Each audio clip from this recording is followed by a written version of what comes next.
దక్షిణామూర్తితో చేతులు కలిపిన జోష్న నిజ స్వరూపం తెలుసుకున్న శివన్నారాయణ. అసలు ఇదంతా ఎలా జరిగిందనేది వీడియోని స్కిప్ చేయకుండా చివరి వరకు చూడండి. కార్తీక దీపం అప్కమింగ్ ఎపిసోడ్స్లో ఏం జరగబోతుందో ముందుగా తెలుసుకోవాలి అనుకుంటే వీడియోని లైక్ చేసి ఛానల్ని సబ్స్క్రైబ్ చేసుకుని పక్కనే ఉన్న బెల్ సింబల్లో ఆల్ పై క్లిక్ చేయండి.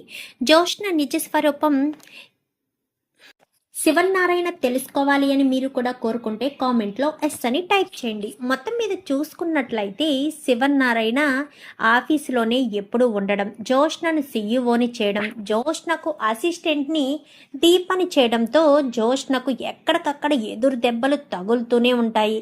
వీళ్ళకు ఏదో రకంగా దెబ్బ కొట్టాలి, నేనంటూ ఏంటో తెలియాలి, నన్ను నేను ప్రూవ్ చేసుకోవాలి. దీప సీఈఓ అయిపోయింది కాబట్టి వీలైనంత తొందరలోనే నన్ను ఒక వెధవని చేసి అందరి ముందు నేను శివన్నారాయణ మనవరాల్ని కాదని, పారిజాతం కొడుకు కూతుర్నన్న విషయాన్ని బయట పెట్టేస్తారు. ఈలోపే నేను ఎంతో కొంత డబ్బు పోగేసుకోవాలి అన్న ఉద్దేశంతో జోష్న ఆలోచన చెడు వైపు వెళ్తుంది. నార్మల్గానే జోష్న చెడ్డ ఆలోచనలతోటే ఉంటుంది. అయినా సరే ఈసారి మరీ దారుణంగా ఆలోచించడం మొదలు పెడుతుంది. ఇంకా అలా ఆలోచించిన తర్వాత నాకు ఎవరొకరు మంచి గట్టి మనిషి దొరకాలి, ఆ మనిషితో చేతులు కలిపితే వీళ్ళ నాశనాన్ని కోరుకోవాలి, నేను ఇంటి వారసురాల్ని కాదు అన్న విషయం తెలిసేసరికి వీళ్ళ ఆస్తులన్నీ డౌన్ అయిపోవాలి, నా చేతుల్లోకి ఆస్తులు రావాలి, ఏం చేయాలి అని ఆలోచించుకుంటూ ఉంటుంది జోష్న. అయితే ఇంకా ఇంటి దగ్గర పారిజాతం జోష్న ఏంటే నీ పని ఆఫీస్లోనూ అలా తయారైంది, నా పని ఇంట్లోనూ ఆఫీసులోనూ పని మనిషి బ్రతికయింది, నేను మళ్ళీ పాత స్టేజ్కి వచ్చేసాను, నేను ఏం చేయాలో నాకు అర్థం కావట్లేదు, నీ భవిష్యత్తు బాగుండాలని నిన్ను చిన్నప్పుడు ఉయ్యాల్లో పైనుంచి కిందకు దించి ఉయ్యాల మార్చాను, అయినా సరే నీ భవిష్యత్తు ఎలా తయారైంది, దీప్ ఏమో సీఈఓ అయింది, నువ్వేమో ఎక్కడున్నావు, సొంత మనవరాలు సీఈఓగా మారిపోయింది కదా అనగానే మారిపోయింది గ్రాని, ఏం చేయాలో అర్థం కావట్లేదు, ఏం చేసి ఆస్తులు కూడగొట్టుకోవాలో తెలియడం లేదు అనేసరికి పొద్దుట మీ ఆఫీస్కి దక్షిణామూర్తి ఎందుకు వచ్చాడు అనగానే దక్షిణామూర్తి అంటే గుర్తొచ్చింది, తాతతో ఏదో మాట్లాడాడు అని చెప్పనేసరికి మీ తాతతో ఏం మాట్లాడతాడు, తాతతో ఛాలెంజ్లు చేయడం తప్ప అని చెప్పాను. కానీ ఛాలెంజ్ ఏంటి అనగానే మీ తాత ఇందాక దశరథతో మాట్లాడుతుంటే విన్నాను, దక్షిణామూర్తి వచ్చంట మీ బ్రాంచ్లు ఎక్కడెక్కడ ఉన్నాయో అక్కడక్కడ నేను మళ్ళీ ఒక్కొక్క బ్రాంచ్ ఓపెన్ చేసి మీ వ్యాపారాన్ని నష్టంలోకి తీసుకువెళ్తాను అని చెప్పి దక్షిణామూర్తి చెప్పాడంట. దాని గురించే నా బ్రాంచ్లు ఎక్కడెక్కడ ఉన్నాయన్న విషయం ఎవరు చెప్తారు, నా ఆఫీసులో వివరాలన్నీ కూడా బయటికి ఎవరు లీక్ చేస్తారు అని మీ తాత ఆలోచిస్తూ దశరథతో మాట్లాడుతుంటే విన్నాను అనేసరికి దొరికింది అవకాశం, ఈ అవకాశాన్ని ఎట్టి పరిస్థితుల్లో వదులుకోకూడదని వారు గ్రాని నాకు ఒక అర్జెంటు పని ఉంది, నువ్వు కిందకి వెళ్ళు అనగాని ఏంటా అర్జెంటు పని, నువ్వు వెళ్ళు నేను తర్వాత చెప్తాను నీకని ఇంకా పారిజాతాన్ని ఆ రూమ్లోంచి బయటకు తీసుకొచ్చి బయట వదిలేసి అంటే బయటకు నెట్టేసి ఇంకా జోష్న లోపలికి వెళ్తుంది. ఇదేంటి పిచ్చిదానిలా ప్రవర్తిస్తుంది, పైగా నన్ను బయటకి గెంటేస్తుందా, చెప్తాను దీని పనని ఇంకా పారిజాతం తన పని తాను చేసుకుంటుంది. జోష్న వెంటనే దక్షిణామూర్తికి కాల్ చేస్తుంది. కాల్ చేసేసరికి నా పేరు జోష్న, నేను శివన్నారాయణ గారి అనగానే అర్థమైంది, శివన్నారాయణ గారి మనవరాలవే కదా అని చెప్పనేసరికి అవును శివన్నారాయణ గారి మనవరాలనే అని చెప్పనగానే నాకు మీతో పనుంది, మీతో మాట్లాడాలి, పర్సనల్గా మాట్లాడాలి, ఎప్పుడు ఎక్కడ ఎలా మాట్లాడుకుందాం అని చెప్పి ఈ జోష్న దక్షిణామూర్తితో మాట్లాడేసరికి సరే రేపు ఉదయాన్నే మాట్లాడుకుందాం, పలానా చోటుకి వచ్చేయి అని చెప్పాను. కానీ సరేనని అక్కడికి మరుసటి రోజు ఉదయాన్నే జోష్న ఎప్పుడు వెళ్ళేదానికంటే 1 గంట ముందు రెడీ అయి మరీ ఇంటి నుంచి బయటికి వెళ్ళిపోతుంది. శివన్నారాయణ జోష్న ఇంకా రెడీ అవ్వలేదేమోనని చెప్పి తను ఆఫీస్కి బయలుదేరేటప్పుడు జోష్న జోష్న అని పిలిచనేసరికి జోష్న లేదు మామయ్య గారు, గంట క్రితమే వెళ్ళిపోయింది అనగానే ఏం మాట్లాడుతున్నావమ్మా సుమిత్ర, జోష్న గంట క్రితం వెళ్ళిపోవడం ఏంటి, ఆఫీస్ టైం ఇప్పుడవితే గంట క్రితం తనెందుకు వెళ్తుంది అనగాని ఏమో తెలియదు మామయ్య గారు, ఎవరితోని ఏ విషయం చెప్పలేదు, బయటికి వెళ్ళిపోతూ ఉన్న రెడీ అయి వెళ్తూ ఉండడం మాత్రమే నేను చూశాను, ఇప్పుడు 9 అయింది కదా, 8 గంటలకే తను వెళ్ళిపోయింది అనేసరికి జోష్న ఎక్కడికి వెళ్ళుంటుంది అని వెంటనే ఆఫీసులో ఉన్న మేనేజర్కి ఫోన్ చేస్తాడు. చేసేసరికి జోష్న వచ్చిందా అనగానే లేదు సార్ అని చెప్పనగానే నువ్వు వచ్చి ఎంతసేపు అయింది, నేను వచ్చి అరగంట అవుతుంది సార్, నేనే వచ్చిన తర్వాతే కీస్ ఓపెన్ చేశాను అనేసరికి మరి జోష్న 8 గంటలకే ఎక్కడికి వెళ్ళింది అని అనుకుంటూ ఉండగానే సార్ జోష్న మేడం ఇప్పుడే వచ్చారు సార్ అనేసరికి సరే నేను ఇప్పుడే బయలుదేరుతున్నాను, కార్తీక్ దీప వచ్చారనగానే వాళ్ళు కూడా ఇప్పుడే వచ్చారు సార్ అనగానే సరేనని చెప్పి శివనారాయణ కాస్త బయలుదేరతాడు. దారిలో అంతా కూడా అదే ఆలోచన, జోష్న ఎక్కడికి వెళ్ళుంటుంది, ఎవరిని కలవడానికి వెళ్ళుంటుంది, అంత ఉదయాన్నే 8 గంటలకి వెళ్ళాల్సిన అవసరం ఏముంది అని ఇంకా తెగ ఆలోచిస్తూ ఉంటాడు. ఆలోచిస్తూ ఇంకా ఆఫీస్కి వెళ్ళిన తర్వాత జోష్న అని పిలవడంతో జోష్న కాస్త వస్తుంది. ఏంటి చెప్పండి తాత అని చెప్పను కానీ ఎక్కడికి వెళ్ళావు, పొద్దుటే నువ్వు బయటకు వచ్చావంట, బయటకు వచ్చి ఏం చేసావు అని చెప్పను కానీ అది నేను టిఫిన్ చేయడానికి ముందుగా రెడీ అయ్యి బయటకు వచ్చాను తాత అంతే అనగానే టిఫిన్ చేయడానిక, ఏ ఇంట్లో టిఫిన్ చేస్తున్నారు కదా, నువ్వు ఇంట్లో టిఫిన్ చేయడం మానేసి బయటకు వచ్చి టిఫిన్ చేయడానికి ముందు రావడం ఏంటి, పైగా మీ అమ్మతో కూడా ఒక మాట చెప్పలేదంట, మీ గ్రానీతో కూడా చెప్పలేదంట, మీ గ్రానీని తీసుకుని నేనే కదా వచ్చింది అంటూ మాట్లాడేసరికి అది సార్ అని చెప్పాను కానీ ఏంటి చెప్పు, సైలెంట్గా ఊరుకుంటావేంటి, అది టిఫిన్ కోసమే వచ్చాను తాత, ఎందుకు అమ్మాలకి చెప్పడం, లోపల ఎక్కడో ఉన్నారు కదా అని చెప్పి నేను చెప్పకుండానే వచ్చేసాను అని చెప్పాను కానీ సరే నువ్వు వెళ్ళు అని చెప్పనేసరికి ఇంకా వెళ్ళిపోతుంది జోష్న. ఏమైంది తాత అని చెప్పాను కానీ జోష్న ఎప్పుడు 9 అయితేనే కానీ కిందకి దిగని జోష్న ఈరోజు 8 గంటలకే రెడీ అయ్యి బయటికి వచ్చిందంట. పోనీ ఆఫీస్కి వచ్చిందా అంటే ఆఫీస్కి కూడా రాలేదంట. మరి జోష్న ఎక్కడికి వెళ్ళుంటుంది, ఎవరినైనా మీట్ అవ్వడానికి వెళ్ళుంటుందా, అసలు ఎక్కడికి వెళ్ళుంటుంది జోష్న అని చెప్పి ఇంకా తెగ అటు ఇటు కంగారు పడుతూ ఆలోచిస్తూ ఉంటాడు శివనారాయణ. నువ్వు టెన్షన్ పడకు తాత, నేను చూసుకుంటాను, అది కాదురా నేనేమో దక్షిణామూర్తి వచ్చి నీ బ్రాంచ్లు ఎక్కడెక్కడ ఉన్నాయో బ్రాంచ్లు ఎదురుగుండా ఒక్కొక్క బ్రాంచ్ని పెట్టి నీ బ్రాంచ్ లేకుండా చేసేస్తాను అని ఆ దక్షిణామూర్తి నాకు వార్నింగ్ ఇచ్చాడు. ఇప్పుడు జోష్న చూస్తే ముందుగా బయలుదేరి వెళ్ళింది, ఆలస్యంగా అక్కడికి వచ్చింది, అసలు ఇదంతా ఏంటో నాకు అర్థం కావట్లేదు అని చెప్పి మాట్లాడేసరికి అదే నాకు అర్థం కావట్లేదు కదా అని చెప్పి మాట్లాడుతూ ఉంటారు.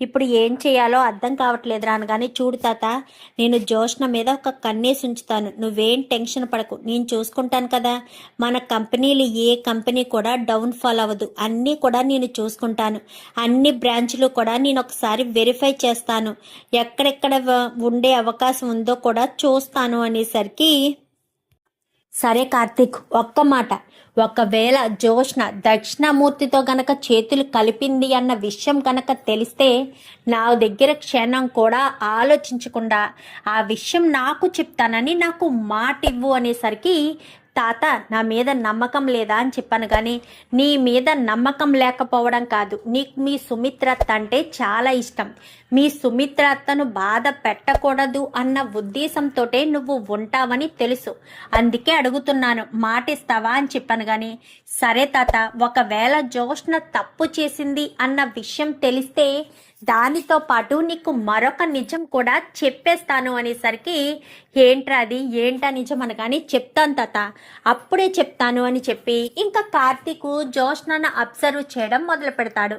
అలా అబ్జర్వ్ చేయడం మొదలుపెట్టిన కార్తీక్కి జోష్న దక్షిణామూర్తితో మాట్లాడుతుందన్న విషయం క్లారిటీగా తెలిసిపోతుంది. ఇప్పుడు ఈ విషయం తాతకు చెప్పాలా వద్దా, తాతకి చెప్తే తాత బాధపడతాడు, ఏం చేయాలి, పైగా తాత నా దగ్గర మాట కూడా తీసుకున్నాడు, ఒకవేళ జోష్న గనక దక్షిణామూర్తితో చేతులు కలిపితే నాకు ఆ విషయం చెప్పాలి అని. ఇప్పుడేమో జోష్న దక్షిణామూర్తికి మా కంపెనీలు ఎక్కడెక్కడ ఉన్నాయో ఏంటో అంతా డేటా ఇవ్వడానికి సిద్ధపడుతుంది. ఇప్పుడు నేను ఏం చేయాలి?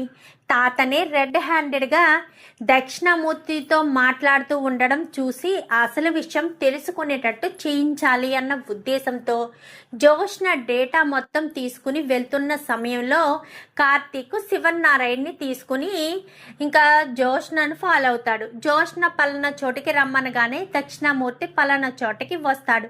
వచ్చేసరికి ఇంకా జోష్ని దంతా చిన్న పెన్ డ్రైవ్లో వేసి ఇంకా ఇదిగోండి మీరు అడిగినట్టు మావి రెస్టారెంట్స్ కంపెనీలు ఎక్కడెక్కడ ఉన్నాయో అన్నీ కూడా మీకు అందులో డీటెయిల్గా పెట్టాను, మీరు చూసుకోండి అనేసరికి చాలా థ్యాంక్స్ అనేసరికి థ్యాంక్సా, నాకు థ్యాంక్స్ అవసరం లేదు, మీరు ఏ ఏ బ్రాంచ్లు ఎక్కడెక్కడ పెడుతున్నారో అందులో నాకు ప్రతి ఈచ్ బ్రాంచ్లో 20% నాకు పర్సంటేజ్ కావాలి, అప్పుడే ఇదన్నీ కూడా మీకు ఇస్తాను, లేదంటే ఇందులో ఒక పాస్కీ ఉంటుంది అది ఇవ్వను అని చెప్పాను. కానీ సరే 20%ఏ కదా, నీ పేరు మీద 20% షేర్స్ అయితే పెట్టేస్తాను అనేసరికి సరే మీరు మాత్రం ఎట్టి పరిస్థితుల్లోనూ మర్చిపోవద్దు, ప్రతి కంపెనీలో ప్రతి హోటల్లో ప్రతి దాంట్లో కూడా నా సహాయంతో మీరు చేసిన ప్రతి దాంట్లో కూడా నాకు 20% కావాలి అని ఇంకా జోష్ని అడుగుతూ ఉండడం కార్తీక్ శివనారాయణ ఇద్దరు చాటుగా ఉండి వింటారు. విన్న తర్వాత ఇదేంట్రా ఇంత దారుణంగా ఉంది, అక్కడ బిజినెస్లు పెట్టి వాళ్ళ మీద 20% తీసుకోవడం ఏంటి, అసలు ఇదంతా నాకేమీ అర్థం కావట్లేదు అనేసరికి చెప్తాను తాత చెప్తాను, మీరంతా అనుకుంటున్నట్టు జోష్న మీ ఇంటి వారసురాలు కాదు, నీ సొంత మనవరాలు కాదు తాత అని చెప్పనగానే ఒక్కసారిగా శివనారాయణ షాక్ అవుతాడు. ఏం మాట్లాడుతున్నావురా, జోష్న నా మనవరాలు కాకపోవడం ఏంటి అనగానే అవును తాత, జోష్న నీ సొంత మనవరాలు కాదు, చిన్నప్పుడే నీ దగ్గరికి రాకముందే జోష్నను మార్చేశారు, ఈ ఇంటి అసలైన వారసురాలు వేరే ఉంది, జోష్న నీ సొంత వారసురాలు కాదు, ఇదంతా చేసింది మరెవరో కాదు తాత, పారిజాతం పారునే ఇదంతా చేసిందనేసరికి నమ్మలేకపోతున్నాను రా అని చెప్పాను. కానీ పారు నీ ఆస్తి మీద కన్నేసింది, ఎప్పుడు కూడా తనని నువ్వు భార్యలా చూసుకోలేదు, పెళ్ళైతే చేసుకున్నావు కానీ ఒక భార్యలా కాకుండా ఇంటికొచ్చిన ఒక మనిషిలా పాత పని మనిషిలానే చూసావు, అలాగ ఆలోచించిన పారిజాతం తన మనవరాలే ఇంటి వారసురాలు కావాలి అన్న ఉద్దేశంతో దాసు మామయ్యకి అప్పుడే పుట్టిన కూతుర్ని తీసుకొచ్చి సుమిత్ర అత్తయ్య దగ్గర పడుకోబెట్టి సుమిత్ర అత్తయ్యకి పుట్టిన కూతుర్ని బస్టాండ్ పాలు చేసింది. ఆ తర్వాత ఆ బిడ్డను ప్రాణాలు తీసేశారు కదా అని ఇన్ని రోజులు అనుకుంది. ఆ బిడ్డ ప్రాణాలు తీయకుండా ప్రాణాలతోటే ఉండి ఈ ఇంటి వైపే అడుగులు వేసుకుంటూ ప్రజెంటు ఈ ఇంటి అలాగే ఈ ఇంటి ఆఫీసు బాధ్యతల్ని స్వీకరించి CEO స్థానంలో కూర్చుంది అనేసరికి ఒక్కసారిగా శివనారాయణ షాక్ అవుతాడు.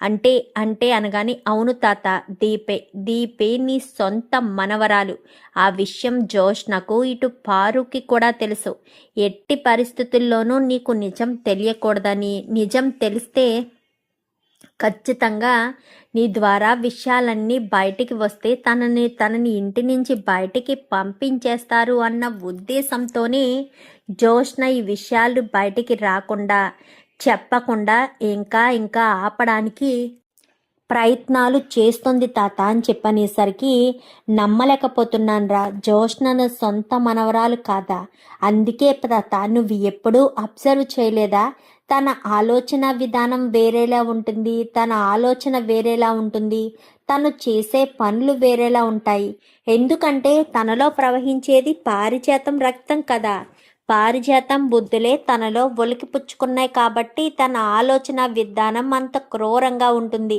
దీపే మీ ఇంటి వారసురాలు అని తెలిసి ఎన్నోసార్లు దీప ప్రాణాలు తీయడానికి కూడా వెనకాడలేదు తాత అని చెప్పనేసరికి అర్థమవుతుందిరా, నాకంతా ఇప్పుడు క్లియర్గా అర్థమవుతుంది, జోష్న ఇంటి వారసురాలు కాదు కాబట్టి, దీపే ఇంటి వారసురాలు కాబట్టి దీప మీద హత్య ప్రయత్నాలు చేయడం, దీప ప్రాణాలు తీయడానికి మంత్రించడం, ఒకటి కాదు రెండు కాదు, ప్రతి ఒక్కటి కూడా జ్యోష్ణ ఇలాంటి వాటికి పాల్పడిందన్నమాట అని చెప్పనేసరికి, అవును తాత, ఇవన్నీ జ్యోష్ణ చేసిన పనులే అంటూ ఇంకా కార్తీక్ మొత్తం విషయాలన్నీ కూడా చెప్తాడు. అందుకే ఆ దక్షిణామూర్తితో చేతులు కలిపి మన బ్రాంచులు ఎక్కడెక్కడ ఉన్నాయో అన్ని విషయాలు చెప్పేసింది తాత అని చెప్పనేసరికి, ఎట్టి పరిస్థితుల్లోనూ జ్యోష్ణ ఇంట్లో ఉండడానికి వీల్లేదు, ఇప్పుడే జ్యోష్ణని ఇంట్లోంచి బయటికి పంపించేయాలి అనేసరికి, ఇప్పుడు ఎలా పంపిస్తావు తాత, ఏం చెప్పి పంపిస్తావో అనగానే, చెప్తాను, ఏం చెప్పి పంపిస్తానో ఏం చేస్తానో అన్నీ చూస్తూ ఉండు అని ఇంకా వెంటనే శివనారాయణ ఇంటికొచ్చి దశరథిని పిలుస్తాడు.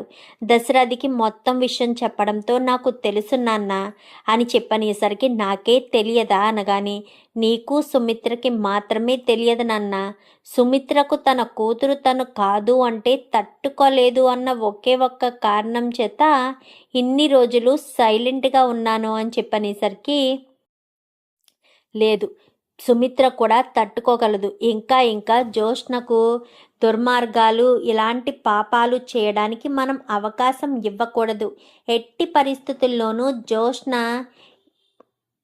ఆ దక్షిణామూర్తితో చేతులు కలిపి ఇవంతా చేస్తూ ఉన్న తర్వాత తనని నేను ఎలా వదిలేస్తానో ఎట్టి పరిస్థితుల్లో వదిలేయను అని చెప్పాను. కానీ ఇంతే కాదు తాత, అప్పుడు వైరాతో చేతులు కలిపి మన రెస్టారెంట్ పరువు తీసి మా నాన్నను జైలు పాలు చేసింది కూడా జ్యోష్ణనే. జ్యోష్ణ చాలా దుర్మార్గాలే చేసింది తాత, చెప్తున్నాను కదా, తన ఆలోచనే క్రిమినల్ మైండ్ ఆలోచన, తన ఆలోచన విధానమే చాలా డిఫరెంట్గా ఉంటుంది. ఇంతలా ఆలోచించే జ్యోష్ణను మాత్రం మనం వదిలిపెట్టకూడదు. ఇన్ని రోజులు మీరు బాధపడతారు అనుకున్నాను, కానీ మన రెస్టారెంట్ల జోలికి వస్తే మాత్రం అస్సలు ఊరుకోను అనేసరికి, రే కార్తిక్, జ్యోష్ణకు నువ్వే కరెక్ట్ రా అనగానే, నేను కాదు కరెక్ట్, సూరజ్ కరెక్ట్, జ్యోష్ణకు తగ్గ వ్యక్తి ఎవరైనా ఉన్నారంటే సూరజ్ మాత్రమే, మీరు ఏం చేస్తారో ఎలా చేస్తారో తెలీదు, జ్యోష్ణకు సూరజ్కి పెళ్ళి జరిపించాలి తాత, పెళ్ళి చేసుకోవాలి అని చెప్పనేసరికి, అలా ఎలా కుదురుతుందిరా, జ్యోష్ణ సూరజ్ని పెళ్లి చేసుకోవడానికి ఒప్పుకుంటుందా, ఒప్పుకునేటట్టు చెయ్యాలి తాత, లేకపోతే కుదరదు, జ్యోష్ణ సూరజ్ని పెళ్లి చేసుకోవాలి, చేసుకుంటేనే జ్యోష్ణ పొగరు సూరజ్ అణచడానికి అవకాశం ఉంటుంది అనేసరికి, నువ్వు చెప్పింది కరెక్ట్గానే ఉంటుంది, మరి దానికి ఏం చేయాలి అనగానే, ఒక ఆలోచన చేద్దామని, నేను చెప్పినట్టు చెయ్యనేసరికి, ఏంటి అని అనగానే కార్తీక్ ఒక ప్లాన్ చెప్తాడు. ప్లాన్ చెప్పేసరికి ఆ ప్లాన్ ప్రకారమే కార్తీక్ ఇటు శివనారాయణ ఇద్దరు కూడా ప్లాన్ చేస్తారు. ఎందుకంటే శివనారాయణకు హార్ట్ అటాక్ వచ్చినట్టుగా డ్రామా చేసి హాస్పిటల్లో జాయిన్ అయ్యి తను ఎన్ని రోజులు బ్రతుకుంటానో తెలియదు కాబట్టి తన కళ్ళ ముందే జ్యోష్ణను సూరజ్ని పెళ్లి చేసుకోవాలి అని చెప్పి అడిగిద్దామని ప్లాన్ చేసుకుంటారు. ప్లాన్ ప్రకారమే అదే రకంగా హార్ట్ అటాక్తో హాస్పిటల్ జాయిన్ అవ్వడం. ఇంకా ఆయన చెప్పలేమమ్మా, ఎన్ని రోజులు ఉంటారో చెప్పలేము, ఏమైనా తీరని కోరికలుంటే తీర్చేయండి అనేసరికి, మామయ్య గారికి ఎప్పుడు జ్యోష్ణ భవిష్యత్తు మీదే ఆలోచన అండి, జ్యోష్ణకు ఏమవుతుంది, తను పెళ్ళెప్పుడు చేసుకుంటుంది, ఇదే ఆలోచన మీద ఉంటారు. అందుకోసమని జ్యోష్ణను సూరజ్ని పెళ్లి చేసుకోమని అడగండి అని చెప్పనేసరికి, మంచి ఆలోచన, నిజంగా చాలా మంచి ఆలోచన అని చెప్పనేసరికి, సరే అయితే ముందైతే ఇలా ప్లాన్ చేద్దామని ఇద్దరు కూడా ప్లాన్ చేసి హాస్పిటల్ పాలయ్యి జ్యోష్ణను ఇలాగా సూరజ్కి ఇచ్చి పెళ్లి చేయాలనగానే సూరజ్ను కూడా కార్తీక్ దీప ఒప్పించేస్తారు. అన్నయ్య వదిన అంటున్నావు, ఈ మాత్రం చేయలేవా, నీకు తిండి పెట్టిన మీ బాస్ చివరి కోరిక తీర్చలేవా అన్నట్టు ఇంకా సూరజ్ని ఆలోచించుకోకుండా చేసేసరికి జ్యోష్ణను కూడా సేమ్ సిచ్యువేషన్లో పడేసేసరికి, పోయి ఇలాంటి వాడిని పెళ్లి చేసుకోవడం ఏంటి నా మనవరాలు అని ఇంకా పారిజాతం తెగ అంటే కంగారు పడిపోతూ ఉంటుంది, ఎందుకు ఈ పెళ్లి జరగకూడదు అన్నట్టుగా. కానీ అక్కడ ప్లాన్లు వేసింది ఎవరు? శివనారాయణ, కార్తిక్ కదా. వాళ్ళిద్దరూ ప్లాన్ చేసినట్టుగా ఇంకా జోష్న మెడలో అక్కడే హాస్పిటల్లోనే బట్టలు కూడా చేంజ్ చేసేది ఉండదు. అక్కడే వెంటనే అక్కడే హాస్పిటల్లోనే తాళి కట్టించేస్తారు జోష్నకైతే. తాళి కట్టించేసిన తర్వాత ఆస్తి అంటే కొంచెం ఆస్తిని సూరజ్ నీ పేరు మీద రాస్తున్నానంటూ సూరజ్ పేరు మీద ఒక కంపెనీ రాసి అంటే ఒక రెస్టారెంట్కి సంబంధించినవన్నీ కూడా పవర్ ఆఫ్ పటాన్ని మొత్తం అని సూరజ్ పేరు మీద రాసిస్తారు. రాసి ఇచ్చిన తర్వాత ఇంకా జోష్న అన్యాయం తాత, నేను నీ మనవరాల్ని, నాకంటూ ఏమీ లేకుండా అంతా మీరు సూరజ్ పేరు మీద ఇచ్చారు. అసలు ఇదంతా ఏంటి తాత అనగానే, నువ్వు నా మనవరాలువా? నా మనవరాలువి అన్న విషయం నీకు ఇప్పుడు గుర్తొచ్చిందా? నువ్వు అసలు నా సొంత మనవరాలువే కాదు. నాకు ఆ విషయం తెలుసు. తెలిసే నేను సైలెంట్గా ఊరుకున్నాను. ఎందుకంటే నువ్వు చేసిన తప్పులకు, నువ్వు చేసిన మోసాలకు నీకు తగిన సాక్షి జరగాలనే సూరజ్ పేరు మీద ఆస్తి రాసిచ్చాను. ఇక మీదట నా కంపెనీల జోలికి నువ్వు వచ్చినా, నా ఇంటి దరిదాపుల్లోకి నువ్వు వచ్చినా నేను అస్సలు ఊరుకోను. పారు, వెళ్ళిపో నీ మనవరాలతోటి. నా ఇంట్లో ఉండడానికి వీల్లేదు. నా ఇంటి వెనక గోతులు తీసుకుంటూ ఇలాంటి పిచ్చి పనులు చేస్తూ ఉంటే మాత్రం చూస్తూ నేనెలా ఊరుకుంటాను? ఇంకొకసారి ఇలాంటి పిచ్చి పని చేశావనుకో, నేను అస్సలు ఊరుకోను. వెంటనే పోలీసులకు ఫోన్ చేసి నిన్ను అరెస్టు చేయిస్తాను అని చెప్పి శివనారాయణ చెప్పడంతో, అది కాదు తాత, నువ్వు అసలు నా సొంత మనవరాలవే అయ్యుంటే దక్షిణామూర్తి దగ్గరికి వెళ్ళి ఇలాంటి వేషాలు వెయ్యవు, అర్థమవుతుందా అంటూ శివనారాయణ జోష్నకు పారిజాతానికి వార్నింగ్ ఇచ్చి ఇంటి నుంచి బయటకి పంపించేస్తాడు. అదేంటి మామయ్య, మరి మీ అందరికీ తెలిసిన నిజం నాకెందుకు చెప్పలేదు అనగానే, నువ్వు తట్టుకోగలవా సుమిత్ర? చిన్నప్పటి నుంచి పెంచిన జోష్న నీ సొంత కూతురు కాదు అని, దాసు కూతురు అన్న విషయం నీకు చెప్తే నువ్వు తట్టుకోగలవా? ఇన్ని రోజులు జోష్న మీద పంచప్రాణాలు పెంచుకున్నావు. జోష్నే నిన్ను కాపాడిందని తెగ మురిసిపోయావు.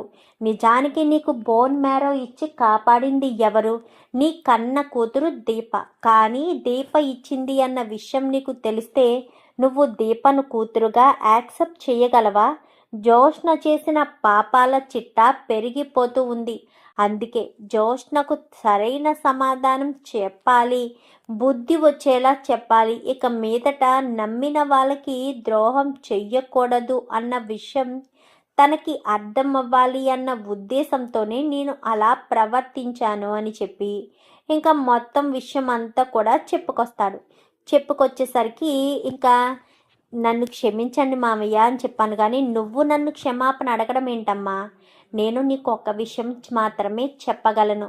నువ్వు తట్టుకోలేవు అన్న ఉద్దేశంతోనే నీకు చెప్పలేదేమో కానీ నిన్ను మోసం చేయాలని కానీ నీకు అన్యాయం చేయాలని కానీ నేను ఎప్పుడూ అనుకోలేదు అని చెప్పి ఇంకా మాట్లాడేసరికి సరే అని చెప్పి ఇంకా ఏం మాట్లాడాలో అర్థం కాక, ఇలా చేయాల్సిన పరిస్థితి వచ్చిందమ్మా అని చెప్పనేసరికి, అర్థమైంది మావయ్య, మీరు నా పరిస్థితిని అర్థం చేసుకున్నారు అనేసరికి, దీప ఎక్కడుంది అనగానే ఆఫీసులోనే ఉందనేసరికి, అయితే నేను దీపను అర్జెంటుగా చూడాలి. దీపే నా కన్న కూతురు అన్న విషయం నాకు తెలిసిందన్న విషయం దీపకు చెప్పకండి అని ఇంకా సుమిత్ర కాస్త హడావిడిగా ఆఫీస్కి వెళ్తుంది. ఆఫీస్కి వెళ్ళేసేసరికి దీప తన CEO స్థానంలో కూర్చుని వర్క్ చేసుకుంటూ ఉంటుంది. అమ్మ దీప అని పిలిచనేసరికి ఒక్కసారిగా తల ఎత్తి చూడడంతో సుమిత్ర కనిపించేసరికి అమ్మ దీప అంటూ మళ్ళీ దగ్గరికి వచ్చేసరికి, సుమిత్రమ్మ మీరేంటి ఇక్కడ అనగానే అమ్మ అని పిలువు అనేసరికి, ఏంటి అమ్మాని పిలవమంటున్నానేంటి అనుకుంటున్నావా? నువ్వే నా కన్న కూతురివి అని, జోష్న ఏంటో, జోష్న నిజస్వరూపం ఏంటో, తన మనస్తత్వం ఎలాంటిదో అన్ని విషయాలు నాకు తెలిసిపోయాయని సుమిత్ర కాస్త చెప్తుంది. శివనారాయణ జరిగిన విషయం అంతా చెప్తాడు. ఎందుకంటే ఈ విషయాలన్నీ నార్మల్గా జరిగాయి అనుకుంటారు కానీ శివనారాయణ ఇటు కార్తిక్ కలిసి ప్లాన్ చేశారు అన్న విషయం దీపకు తెలియదు కదా. సో దీపక్ ఇప్పుడు అంతా తెలుస్తుందన్నమాట. చూద్దాం మరి రాబోయే ఎపిసోడ్స్లో ఇలాగే జరగాలని మీరు కూడా కోరుకుంటే వీడియో నచ్చితే లైక్ చేసి ఛానల్ని సబ్స్క్రైబ్ చేసుకొని పక్కనే ఉన్న బెల్ సింబల్లో ఆల్ పై క్లిక్ చేయండి. Thank you for watching.